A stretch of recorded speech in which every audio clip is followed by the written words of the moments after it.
Bonjour à tous, David Minucci. Donc j'ai créé depuis 2018 plus d'une centaine de sites internet pour des cabinets d'avocats.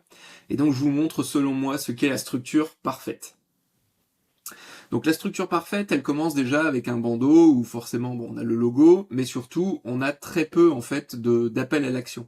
On en a un seul qui est prendre rendez-vous et ce bandeau, il ne faut pas oublier en fait qu'il sera répliqué sur l'ensemble des pages. Alors comme vous pouvez le voir, il n'y a pas de menu. Et c'est fait pour. C'est une décision que j'ai prise depuis quelques années de supprimer les menus, tout simplement parce que le problème des menus, c'est qu'en fait, ils créent des liens artificiels entre les pages, qui diluent également l'autorité de chaque page. Bon, on va pas rentrer dans le détail au niveau du référencement naturel, je ferai peut-être une vidéo spécifiquement sur ce sujet-là, mais retenez qu'en fait, pour moi, le menu, c'est la page d'accueil. Et lorsqu'on est sur une page de contenu ou autre, il n'y a pas forcément d'intérêt à avoir un menu vers d'autres pages qui en fait ne répondent absolument pas à l'intention de recherche de l'internaute. Donc là, c'est une méthode un peu, alors moi que je qualifie un peu à la Amazon, c'est-à-dire qu'à partir du moment où vous avez mis un objet dans votre panier, eh bien le menu en fait dégage pour que le client, le prospect, se concentre uniquement sur les informations qu'on va lui pousser, des informations qui sont, si possible, les plus utiles possibles pour l'inciter à prendre rendez-vous. Donc pour moi, le bandeau, donc ce qu'on appelle le header, doit être le plus dépouillé possible, avec un maximum deux appels à l'action. Et là, ici, pour cette maquette, j'ai mis un seul bouton, prendre rendez-vous, qui est l'appel à l'action, on va dire, le plus important sur un site web d'un cabinet d'avocats.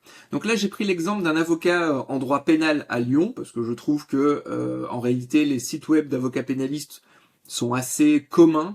Il y a assez peu d'originalité en réalité sur ces sites-là. Et donc, on commence par travailler ici le titre de la page, qui est donc ce qu'on appelle la balise H1, donc le premier titre, tout simplement, que va croiser Google ou les moteurs de recherche basés sur l'IA.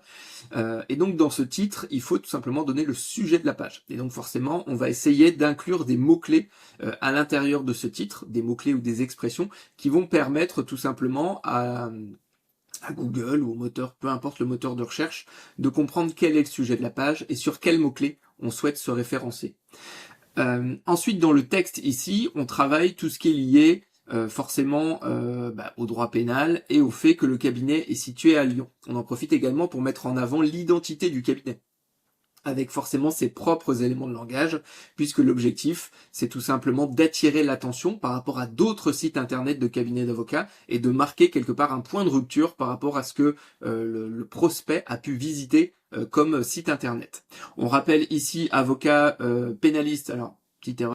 Donc voilà, avocat pénaliste à Lyon, tout simplement parce qu'en fait, cette page d'accueil va viser deux mots-clés. Elle va viser à la fois avocat pénal Lyon et elle va viser à la fois avocat pénaliste à Lyon, tout simplement.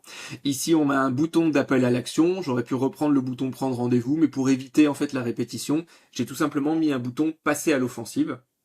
Soit il redirigera vers une page de prise de rendez-vous, soit il redirigera sur une autre partie au niveau de la page d'accueil, par exemple les offres. Ensuite, on a ce qu'on appelle les blocs de réassurance. Donc ici, là j'ai mis des faux logos, mais l'objectif c'est de mettre des logos de la presse quand vous êtes cité donc soit dans la presse écrite, alors bien sûr ça peut être la presse nationale, la presse locale, ça peut être des chaînes de télévision, chaînes d'information, enfin bref, peu importe. L'objectif c'est tout simplement de rassurer la personne, puisque le prospect arrive sur votre site internet, en fait il vous connaît pas, ou alors il a obtenu votre nom par un tiers, et tout simplement là l'objectif c'est de le rassurer sur le fait que il est au sein d'un cabinet de confiance, un cabinet qui est réputé, un cabinet qui est connu sur la place, et donc on utilise ces éléments de réassurance, dont les logos, par exemple de la presse, qui permettent de rassurer le prospect sur le fait qu'il est au bon endroit. Ensuite, ici, je viens rajouter une phrase. Alors ça, c'est juste un élément stylistique, on va dire. Enfin voilà, c'est juste décoratif. Hein. Le jeu est truqué, changeons les règles. Encore une fois, c'est de marquer l'identité du cabinet, marquer la différence par rapport à d'autres cabinets en droit pénal, pour permettre en fait à la personne qui visite votre site internet de faire un choix sur des éléments distinctifs des autres cabinets. Ensuite, on a un nouveau bloc ici du coup de réassurance, avec la mise en avant tout simplement que le cabinet a eu plus de 100 avis, plus de notes 5 sur 5, que ça fait 10 ans qu'il est dédié à la défense pénale et qu'il n'improvise pas, qu'il met en place des stratégies, etc. Donc encore une fois, là, l'objectif de ces trois blocs, c'est la réassurance, rassurer tout simplement le prospect sur le fait qu'il est au bon endroit, que c'est un cabinet qui n'est dédié qu'au droit pénal, qui fait pas autre chose que le droit pénal, qu'il a déjà eu des centaines de clients, puisqu'il a eu des centaines d'avis, etc. Ensuite, on en arrive à une partie qui est trop peu mise en avant sur les sites web de cabinets d'avocats, mais parce qu'en général les cabinets d'avocats n'en ont pas, c'est la partie offre. Donc là j'ai détaillé, vous pouvez prendre le temps de lire les offres, parce que moi je pense personnellement que c'est des offres qui sont très intéressantes et très pertinentes pour un cabinet en droit pénal. Bon, si vous ne faites pas de droit pénal, j'essaierai de faire d'autres maquettes dans d'autres domaines. D'ailleurs n'hésitez pas à me demander de faire une maquette du site internet, je sais pas, pour un avocat en droit de la famille, un avocat en droit immobilier, enfin peu importe, n'hésitez pas à me demander si vous voulez vraiment vous projeter en fait sur ce qu'est entre guillemets une page d'accueil, moi ce que j'appelle une page d'accueil parfaite. Donc là ici diagnostic de crise tout simplement pour les urgences. L'objectif voilà c'est d'attirer toutes ces personnes qui sont dans l'urgence. Ensuite ici on a le bunker pénal tout simplement qui va parler de la défense pénale, et ici on a le verdict avec l'accompagnement total où en fait là l'objectif c'est de reprendre l'offre forteresse pénale en rajoutant des choses, donc une offre un peu plus premium, et je la distingue tout simplement vous voyez par une couleur de fond différente. Donc la maquette je vous la mettrai sur la page, donc vous pourrez aller la voir, la relire précisément, parce que encore une fois je trouve ces offres très pertinentes. Alors au niveau des photos, bon voilà, bon les photos peu importe, c'est juste c'est juste du visuel, ça a assez peu d'intérêt en réalité. Ensuite, les domaines de compétences du cabinet, parce que là on a proposé 3 offres en fait à la clientèle, au prospect, et bien maintenant on va venir recentrer sur les domaines de compétences. En fait, tout l'objectif de ce bloc-là, donc il y a 2 objectifs. Le premier objectif, c'est tout simplement de donner très rapidement les principaux domaines que va développer votre cabinet. Donc moi je vous encourage à le limiter à 9 blocs. Alors, dans le maximum des cas, moi, entre guillemets, j'accepte jusqu'à 12 blocs, mais c'est déjà beaucoup, honnêtement, d'avoir 12 blocs comme ça qui s'affichent notamment sur mobile. Faut pas oublier que la majorité, 60% des visiteurs viendront du mobile. Donc ça sert à rien de rajouter énormément de blocs, surtout vous allez voir que la page d'accueil elle est très complète, et donc du coup ceux qui sont sur mobile vont mettre du temps à scroller. Alors l'avantage sur mobile c'est qu'en fait on peut avoir un défilement qui est vertical. Là on a un défilement horizontal de la page, mais en fait on pourra avoir des blocs au niveau vertical, et donc ça permettrait tout simplement de gagner de l'espace horizontal. Bref. Donc là, l'objectif, il est double, encore une fois, c'est parler forcément des domaines de compétences du cabinet pour que le prospect sache exactement les principaux domaines que va développer votre cabinet d'avocat. Et le deuxième objectif, il est au niveau du référencement naturel, puisque ces domaines de compétences, en fait, renverront vers des pages. Donc là, par exemple, il y aura un bouton cliquable qui enverra à l'abus de biens sociaux. Et tout l'objectif, c'est d'aller rédiger un article sur l'abus de biens social, pour qu'il aille bien se faire référencer. Et en fait, tout l'objectif, c'est de créer comme ça des pages piliers qui seront parmi les mieux classées, si possible, en tout cas c'est l'objectif, face à la concurrence. Et le classement obtenu par ce que moi j'appelle ces pages piliers, qui sont vos domaines de compétences, fera en fait que tout votre site internet, et notamment la page d'accueil, bénéficiera d'un meilleur référencement, tout simplement parce que ça va accroître votre autorité aux yeux de Google, aux yeux des moteurs de recherche qui sont basés sur l'IA. Et si votre autorité en fait globale sur la thématique du droit pénal, elle augmente, vous allez voir que l'ensemble de votre site internet va gagner des positions, et notamment sur les requêtes les plus concurrentielles. Donc là j'ai mis voilà quelques domaines. Donc j'ai mis forcément ici un bouton cliquable, et j'ai mis en dessous un résumé assez court en une phrase de ce que ça contient, parce que tout le monde ne sait pas forcément ce qu'est un abus de bien social, et donc voilà, du coup on a comme ça des petits textes. Ça permet en plus d'augmenter le texte au sein de la page d'accueil, et donc d'améliorer le référencement naturel. Encore une fois là le but c'est de parler de la page parfaite, donc de la page à la fois qui si possible est agréable à parcourir, elle est utile pour les prospects, et elle a un vrai impact en matière de référencement pour vous permettre de gagner des prospects. C'est quand même l'objectif en général quand on développe un site internet. Ensuite, vous avez la partie équipe où en fait chaque photo sera cliquable et renverra vers une page de présentation de chaque membre de l'équipe. Donc ça, à la fois, c'est positif pour le référencement naturel, puisqu'en fait on vient détailler en fait les auteurs des différents articles qu'on retrouvera au sein du site internet. Ça aide aussi pour le référencement naturel dans le cadre où quelqu'un taperait par exemple à Diane Moreau par exemple, et bien du coup c'est sa page personnelle qui ressortirait, et donc voilà, la personne serait identifiée avec sa présentation. Et ici j'ai créé un petit bloc pourquoi pas vous, poste à pourvoir, qui renvoie tout simplement vers une page de recrutement. Voilà. Donc ça permet à la personne tout simplement qui potentiellement cherche un stage ou autre de voir en fait très vite qu'elle peut postuler à cet endroit-là. On met ça en avant directement sur la page d'accueil, mais de manière intégrée. Ensuite, on a les outils. Donc moi, je pense clairement que l'avenir des sites internet sera dans les outils, dans les guides, enfin peu importe comment vous appelez ça, des livres blancs, enfin voilà, peu importe. L'objectif en fait, c'est de dire quoi? C'est de dire que jusqu'à aujourd'hui, les internautes venaient chercher de l'information sur les sites internet. Avec les moteurs de recherche basés sur l'IA et demain l'évolution de Google, ça sera terminé puisque les IA donneront directement la réponse à la personne. Donc quel est l'intérêt pour elle d'aller sur votre site internet? Elle n'en aura plus aucun en réalité.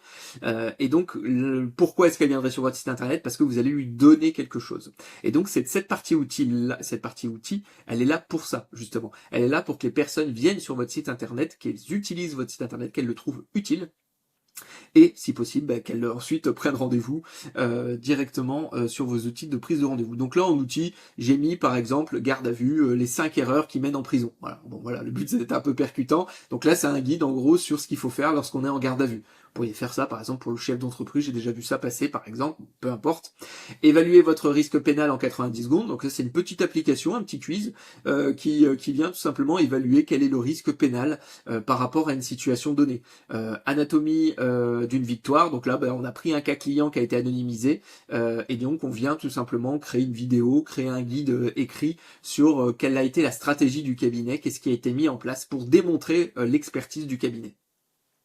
Donc cette partie outils, c'est vraiment quelque chose qui est amené à se développer dans les années qui viennent, puisqu'encore une fois, le site internet comme vecteur d'information, malheureusement, il y aura de moins en moins de personnes qui viendront pour venir trouver de l'information sur le site. Elles auront la réponse directement dans l'IA. Alors par contre, c'est toujours intéressant de développer de l'information sur le site, parce que tout simplement, ça vous permettra d'être cité par les moteurs de recherche basés sur l'IA, mais les personnes n'auront plus d'intérêt à venir sur le site internet, et donc pour ça, il faut repenser la stratégie des sites internet, des cabinets d'avocats, en offrant tout simplement des choses qui sont utiles à l'internaute pour qu'il interagisse, vienne sur votre site internet, soit convaincu de votre expertise et ensuite vous contacte.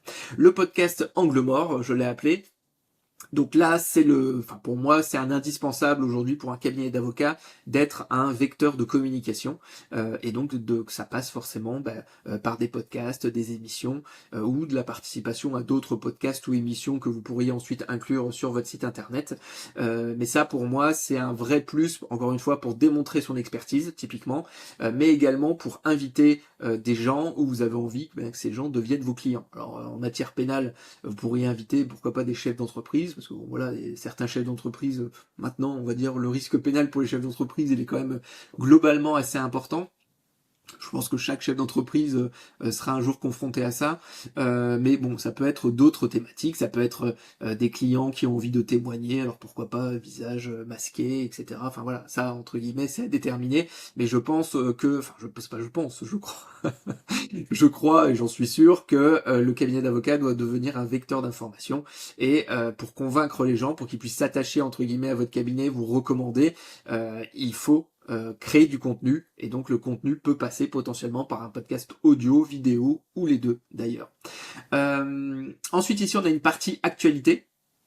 Donc la partie actualité, c'est à partir du moment où vous avez écrit vos pages piliers. Donc, il faut savoir que les pages piliers, en général, donc les pages piliers, c'est quoi? C'est encore une fois, ce sont tous les sujets sur lesquels votre site internet doit être positionné, doit écrire pour bien faire comprendre aux moteurs de recherche basés sur l'IA, Google et compagnie, ce dont va parler votre site internet et pouvoir créer en fait une autorité sur ce sujet-là. Donc en matière pénale, ça peut être effectivement des sujets sur le permis de conduire, ça peut être sur l'effacement du casier judiciaire, enfin voilà, toutes les thématiques qui sont liées au droit pénal afin d'avoir un bon référencement efficace qui vous rapporte de la clientèle, eh bien il faut avoir comme ça une espèce de pieuvre ou un système racinaire d'un arbre par exemple qui va parler des différents sujets qui sont les plus abordés sur la thématique du droit pénal. Encore une fois, des thématiques que vous avez envie de développer au sein du cabinet. C'est des thématiques que vous n'avez pas envie de développer, vous n'avez pas envie d'avoir, je sais pas moi, des dossiers sur les permis de conduire, n'en parlez pas. Dans ce cas-là, il n'y a pas d'intérêt. Mais bon, voilà. En tout cas, il faut développer comme ça une espèce de galaxie de pages piliers. Et ensuite, une fois que vous avez ces pages piliers, donc en général, pages piliers, on est sur 20 à 60 articles, ça va dépendre en fait des thématiques, ça va dépendre aussi de votre volonté de vous impliquer là-dedans. Et une fois que vous avez ces pages piliers, là dans ce cas-là, si vous voulez et si vous avez le temps, vous pouvez mettre en place des publications régulières. Mais il faut savoir que les publications régulières sur des sujets très pointus, Ça va améliorer effectivement votre référencement naturel, mais honnêtement, ça va être anecdotique. C'est pas ça qui fera la qualité de votre référencement naturel. Ce sont ces pages piliers sur des sujets qui sont recherchés, où il y a du volume de recherche et sur lesquels vous êtes bien positionné. C'est ça qui fera que globalement votre site internet sera bien référencé. La partie publication, on va dire, c'est du plus, mais vous n'êtes pas un site d'actualité juridique. Hein, vous n'êtes pas lemonde.fr ou Le Figaro. Enfin voilà, vous n'êtes pas un site de presse, donc vous n'êtes pas obligé d'avoir du contenu nouveau en permanence. Bien sûr, c'est mieux si vous en avez, mais c'est pas non plus indispensable. Bon, bref, j'ajoute donc cette partie publication qui permettra d'afficher vos dernières publications. Ensuite, on aura une partie qui est la foire aux questions, hein, en fait.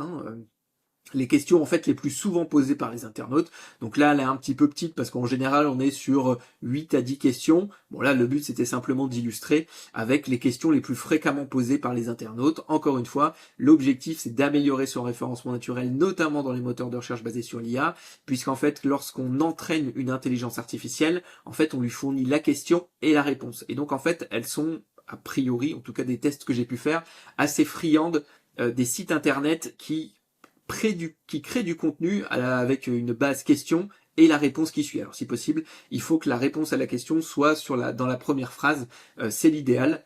Bon, voilà, bref. Mais donc en fait, on utilise en fait les mêmes méthodes d'entraînement qui sont utilisées par ceux qui créent et entraînent les IA, où en fait ils vont donner la question et ils vont lui donner la réponse, et c'est sur ça que va se baser l'IA pour s'entraîner. Et donc cette méthode de donner la question et la réponse, eh bien il faut l'utiliser aussi sur le site internet afin d'être cité le plus possible par les moteurs de recherche basés sur l'IA. Je ferme la parenthèse. Ensuite, on retrouve du coup le pavé d'adresse tout simplement. Donc ne cherchez pas la rue David Minucci à Lyon, elle n'existe pas, en tout cas pas encore. Donc le numéro de téléphone, enfin voilà, le but là c'était de montrer tout simplement voilà à quoi ressemble vraiment une page d'accueil d'un site internet d'un cabinet d'avocats après mes 7 ans d'expérience.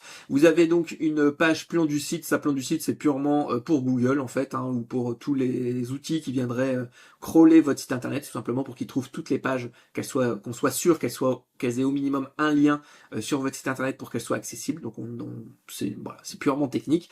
Et bien sûr, vous avez la partie mention légale qui viendra détailler tous les mentions légales qui sont obligatoires. Bon, j'espère que ça vous a été utile, cette maquette, ce cabinet fictif pour montrer en conditions réelles à quoi doit ressembler, selon moi en tout cas, une page parfaite pour un cabinet d'avocats. Si vous avez des questions ou si vous voulez que je fasse une maquette dans un autre domaine, en droit fiscal ou peu importe, pour que vous puissiez mieux vous projeter, n'hésitez pas, puisque moi l'objectif à terme effectivement c'est de multiplier ce nombre de maquettes pour que chaque cabinet ait un peu sa référence sur quel est à l'instant T entre guillemets on va dire la maquette parfaite pour un cabinet d'avocats, puisque forcément moi cette maquette, voilà, je crée ces maquettes après 7 ans d'expérience avec des cabinets d'avocats, mais forcément peut-être que dans 6 mois, 1 an, ça va évoluer au fur et à mesure. Donc je vous encourage à venir régulièrement regarder s'il y a des changements opérés. En tout cas, je suis à votre disposition au besoin. À bientôt.